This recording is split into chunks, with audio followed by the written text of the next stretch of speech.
Hey guys, स्वागत है आपका आपके अपने चैनल साइंस विद जैज में। Thank you so much for showing your love and support in the previous video. आज हम क्लास 9th के chapter number 1 matter in our surroundings के बारे में बात करने वाले हैं और उसमें ये 4 टॉपिक्स कवर करेंगे। Physical nature of matter, characteristics of matter, states of matter और interconversion of 3 states of matter.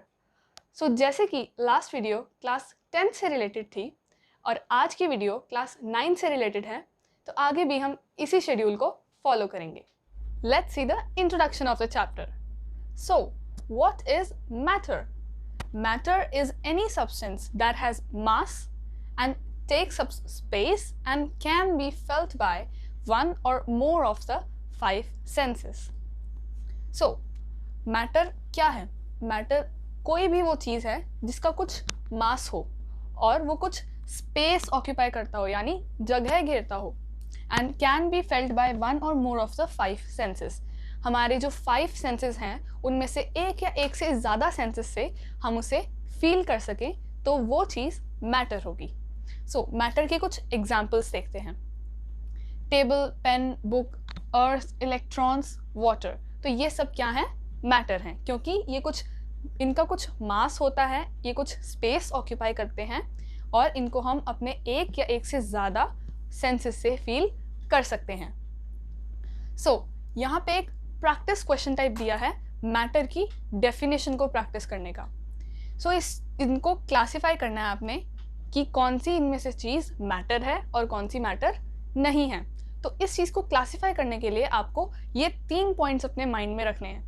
इनको अगर आप माइंड में रख लेंगे तो उससे क्लासिफाई करना बहुत ईजी हो जाएगा।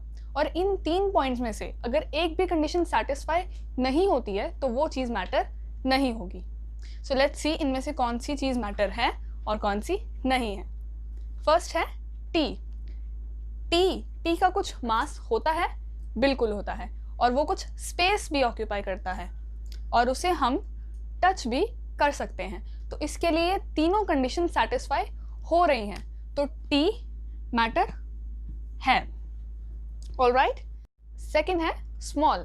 तो स्मॉल का कुछ मास नहीं होता और ना ही वो कुछ स्पेस ऑक्यूपाई करता है, उसको सिर्फ हम देख सकते हैं। तो ये 2 कंडीशन सेटिस्फाई नहीं हो रही हैं, तो small is not matter. Okay, तो स्मॉल मैटर नहीं है। नेक्स्ट है वैक्स। तो वैक्स का कुछ मास होता है और वो कुछ स्पेस भी ऑक्यूपाई करता है और उसे हम उसे टच कर सकते हैं और देख भी सकते हैं। तो ये तीनों कंडीशन इसमें सेटिस्फाई होती हैं, सो वैक्स मैटर होता है। ऑलराइट। Next is danger. तो डेंजर क्या है? डेंजर सिर्फ एक फीलिंग है, उसका कुछ मास नहीं होता, उसको वो कुछ स्पेस ऑक्यूपाई नहीं करता और हम उसे किसी सेंसेस से फील भी नहीं कर सकते हैं। तो danger is not a matter. Okay. Next hot. तो हॉट क्या है? क्या हॉट का कुछ मास होता है? क्या वो कुछ स्पेस ऑक्यूपाई करता है? बिल्कुल नहीं करता, और उसे सिर्फ हम टच करके फील कर सकते हैं, वो मास और स्पेस ऑक्यूपाई नहीं करता। So hot is also not a matter. Next is plastic. तो प्लास्टिक का कुछ मास तो होता ही है और वो कुछ स्पेस भी ऑक्यूपाई करता है और उसे हम फील भी कर सकते हैं, टच से भी और देख भी सकते हैं। तो 2 सेंसेस से हम उसे फील कर सकते हैं। सो plastic is a matter. And the last is tree. Tree का कुछ मास होता ही है और वो कुछ स्पेस भी ऑक्यूपाई करता है और उसे हम फील भी कर सकते हैं 2 सेंसेस से, टच से, और उसे हम देख भी सकते हैं। So tree is also a matter. So हमारा नेक्स्ट टॉपिक है फिजिकल नेचर ऑफ मैटर। तो फिजिकल नेचर ऑफ मैटर में हमने 2 पॉइंट्स पढ़ने हैं। फर्स्ट है matter is made up of particles and second है particles of matter are very tiny. तो फर्स्ट पॉइंट को समझने के लिए हम एक एग्जाम्पल लेते हैं। तो जब आप वाटर में सॉल्ट को ऐड करते हैं और उसे मिक्स करते हैं तो आप क्या देखते हैं कि वाटर लेवल जो है वो राइज नहीं होता, यानी इंक्रीज नहीं होता। वाटर का जो लेवल है वो उतना ही रहता है जितना पहले था। तो ऐसा क्यों होता है? अगर मैटर जो है वो पार्टिकल से ना बना हुआ होता तो जो वाटर का लेवल था वो इंक्रीज हो जाता। सो देखिए, सपोज इस बीकर में हमने वाटर रखा है, तो वाटर को हम हाईली मैग्नीफाइड फॉर्म में देखते हैं। ये वाटर के पार्टिकल्स हैं।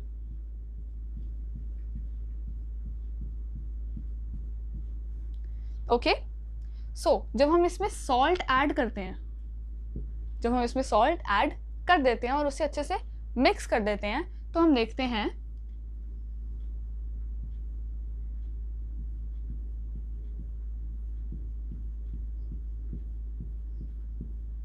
कि वाटर लेवल तो सेम रहता है, लेकिन जो सॉल्ट है वो इन स्पेसेस के बीच में बैठ जाता है।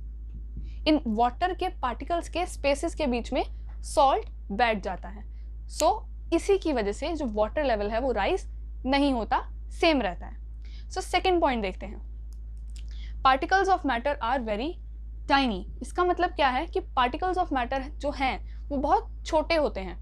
इस चीज़ को समझने के लिए हम एक एग्जाम्पल लेते हैं। सो सपोज अगर आप एक बीकर में 200 मिलीलीटर वाटर लेते हैं और उसमें पोटेशियम परमैंगनेट के कुछ क्रिस्टल्स ऐड करते हैं,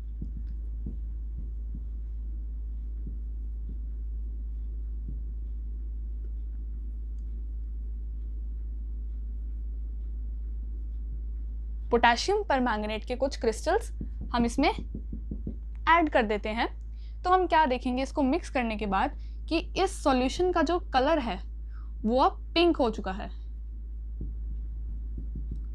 इस सॉल्यूशन का कलर अब पिंक हो चुका है। सो इसी प्रोसेस को अब हम इसमें आगे एक बीकर में, जिसमें पहले से 10 मिलीलीटर वाटर है, उसमें इस पिंक सॉल्यूशन का 10 मिलीलीटर ऐड करते हैं, तो हम क्या देखेंगे जो पिंक कलर है अब लाइट हो गया है थोड़ा। सो इसी प्रोसेस को अगर हम 2-3 बीकर्स के साथ रिपीट करते हैं, तो लास्ट बीकर में आपको जो सॉल्यूशन मिलेगा वो फर्स्ट बीकर से बहुत ज़्यादा लाइट पिंक होगा, लेकिन वो पिंक का ओरिजिन तब भी रहेगा। तो उस पिंक को देखते हुए हमें ये पता चलता है कि जो पोटेशियम परमैंगनेट के पार्टिकल्स थे वो इतने छोटे थे कि वो जितना भी हम उसे ट्रांसफ़र कर रहे हैं लास्ट में भी उसकी एग्जिस्टेंस है। So particles of matter are very tiny. So हमारा नेक्स्ट टॉपिक है characteristics of particles of matter. First point देखते हैं, particles of matter have space between them. इसका मतलब है कि जो मैटर के पार्टिकल्स होते हैं उनके बीच में स्पेस होता है, यानी खाली जगह होती है।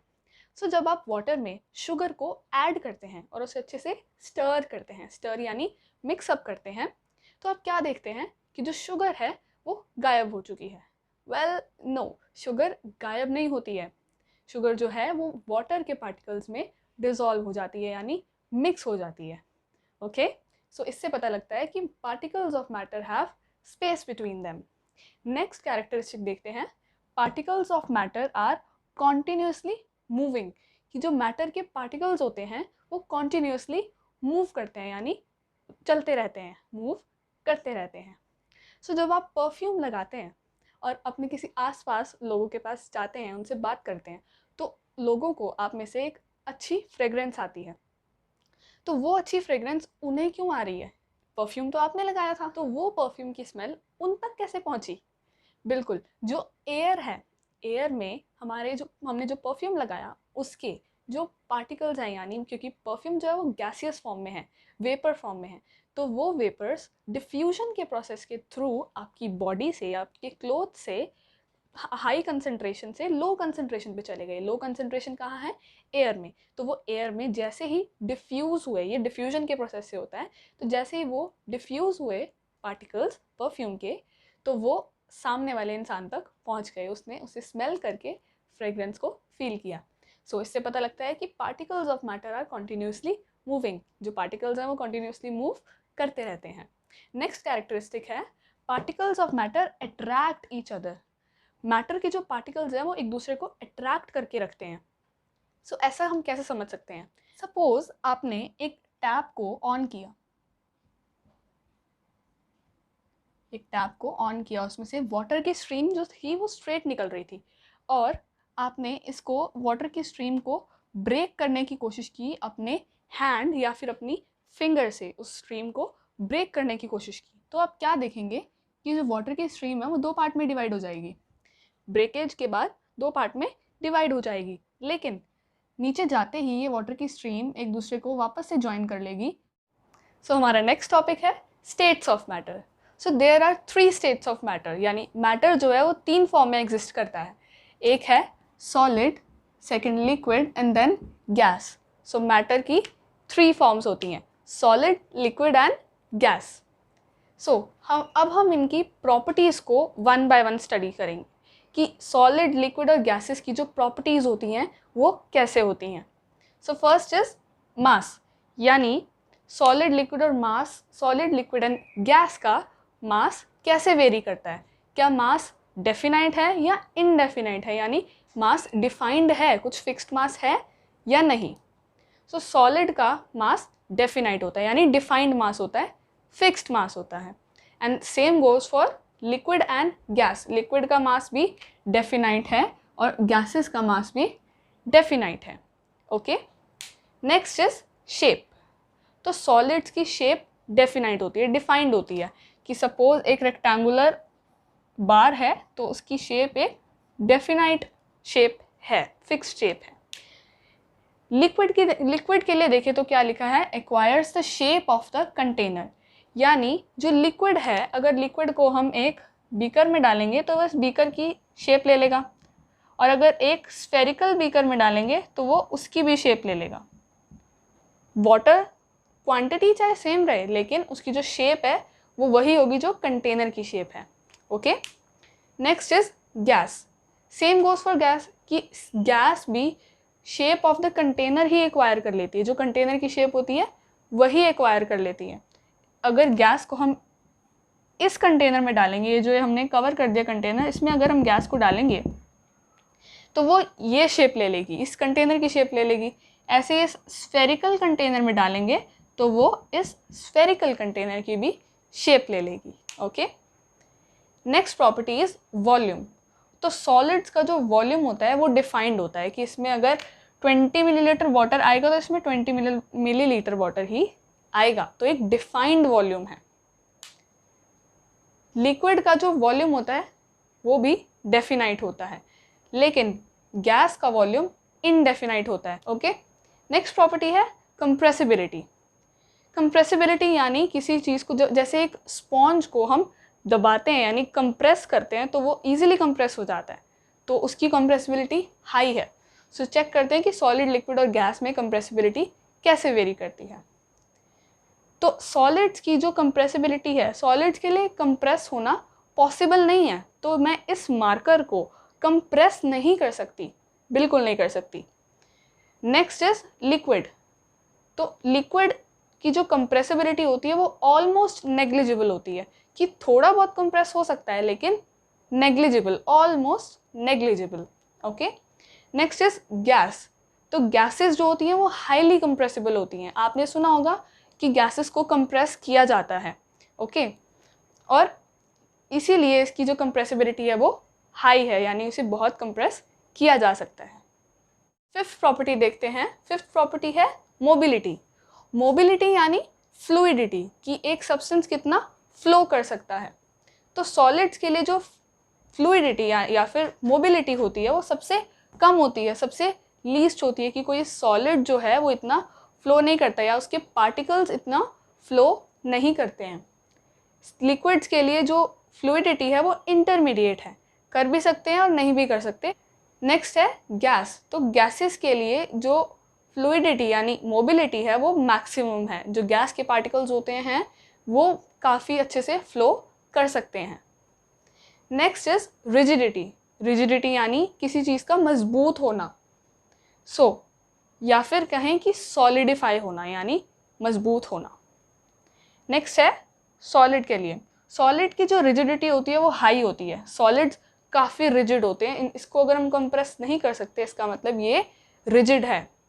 Next is liquid. लिक्विड्स की रिजिडिटी लेस होती है, यानी लिक्विड्स इतने ज़्यादा स्ट्रॉन्ग यानी सॉलिड नहीं होते हैं। Next is gas.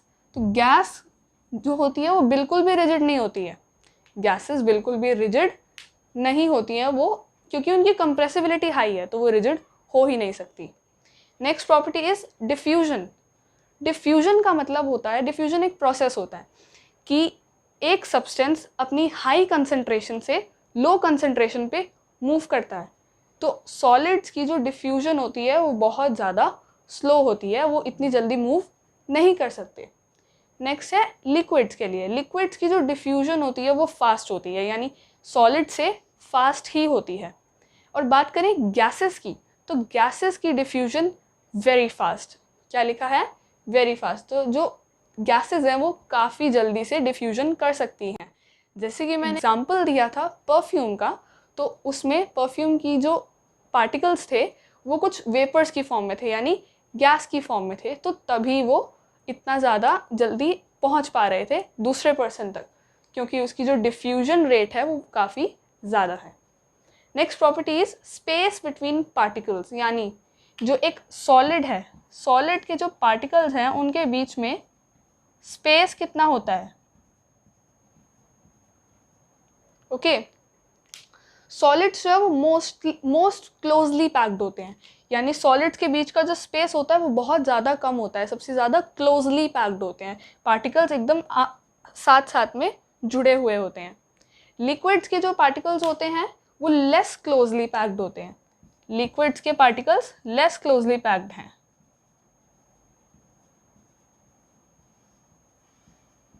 मतलब उनके अंदर कुछ ना कुछ स्पेसेस हैं। गैसेस की बात करें तो गैसेस बहुत लूजली पैक्ड होते हैं, यानी अगर ये हम गैसेस के बारे में बात करें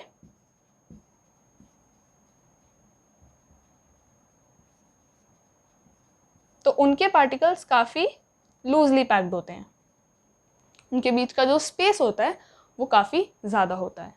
नेक्स्ट प्रॉपर्टी है इंटर पार्टिकल फोर्स, यानी पार्टिकल्स के बीच का जो फोर्स होता है वो कैसा होता है, ज़्यादा, कम या इंटरमीडिएट। Let's check. सॉलिड्स का जो इंटर पार्टिकल फोर्स होता है वो स्ट्रॉन्गेस्ट होता है। ऐसा क्यों है? क्योंकि अभी हमने पढ़ा कि सॉलिड्स जो होते हैं वो मोस्ट क्लोजली पैक्ड होते हैं, तो अगर ये सॉलिड्स मोस्ट क्लोजली पैक्ड हैं तो इसका मतलब इनके जो पार्टिकल्स हैं इनके बीच में काफ़ी स्ट्रॉन्ग फोर्स है जिन्होंने इनके पार्टिकल्स को बाइंड करके रखा है। ओके, सो इनमें जो फोर्स होता है, इंटर पार्टिकल फोर्स होता है, वो सबसे ज़्यादा स्ट्रॉन्ग होता है। और लिक्विड्स की बात करें तो वो थोड़ा वीकर होता है दैन इन सॉलिड, सॉलिड से थोड़ा सा वीकर फोर्स होता है। लेकिन गैसेस में जो इंटर पार्टिकल फोर्स होता है वो नेग्लिजिबल होता है, नेग्लिजिबल यानी ना के बराबर होता है। क्यों? क्योंकि इनके बीच का स्पेस देखो कितना ज़्यादा है, तो स्पेस ज़्यादा होने की वजह से साफ पता लगता है कि इंटर पार्टिकल फोर्स जो है वो बहुत कम है। So let's talk about our last topic which is interconversion of 3 states of matter. यानी इंटर कन्वर्जन का मतलब क्या होता है?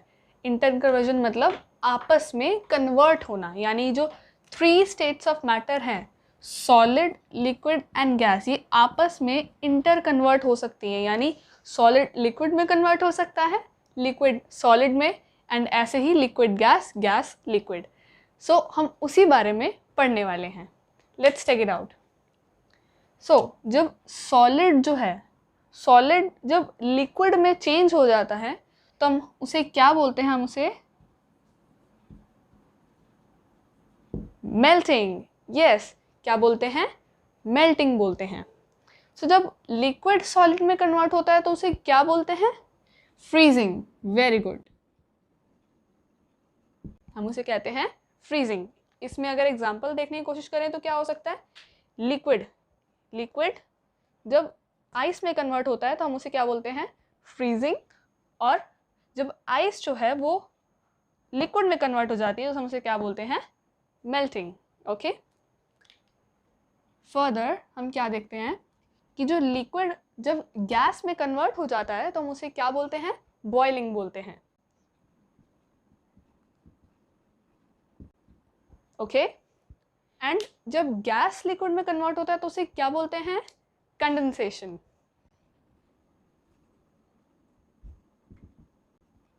यस, सो नेक्स्ट है कि जब गैस सॉलिड में कन्वर्ट हो जाता है तो हम उसे क्या बोलते हैं? यस, डिपोजिशन बोलते हैं हम उसे। और जब सॉलिड गैस में कन्वर्ट होता है तो उसे बोलते हैं सब्लिमेशन।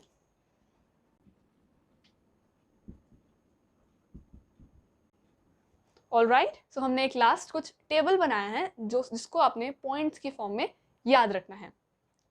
सो सॉलिड स्टेट लिक्विड स्टेट में तभी कन्वर्ट होती है जब हम उसे हीट करते हैं, ओके। एंड जब लिक्विड को हम कूल कर देते हैं तो वो सॉलिड स्टेट में कन्वर्ट हो जाता है। ऐसे ही लिक्विड को जब हम हीट करेंगे तो वो गैसियस स्टेट में कन्वर्ट हो जाता है, और गैस को कूल करने पे वो लिक्विड स्टेट में कन्वर्ट हो जाता है। तो ये थे इंटर कन्वर्जन के कुछ प्रोसेसेस। हे गाइस, अगर आप एक न्यू व्यूअर हैं देन प्लीज सब्सक्राइब एंड इस वीडियो को लाइक एंड शेयर करना मत भूलिएगा। Thank you so much for watching this video. Don't stop until you are proud of yourself.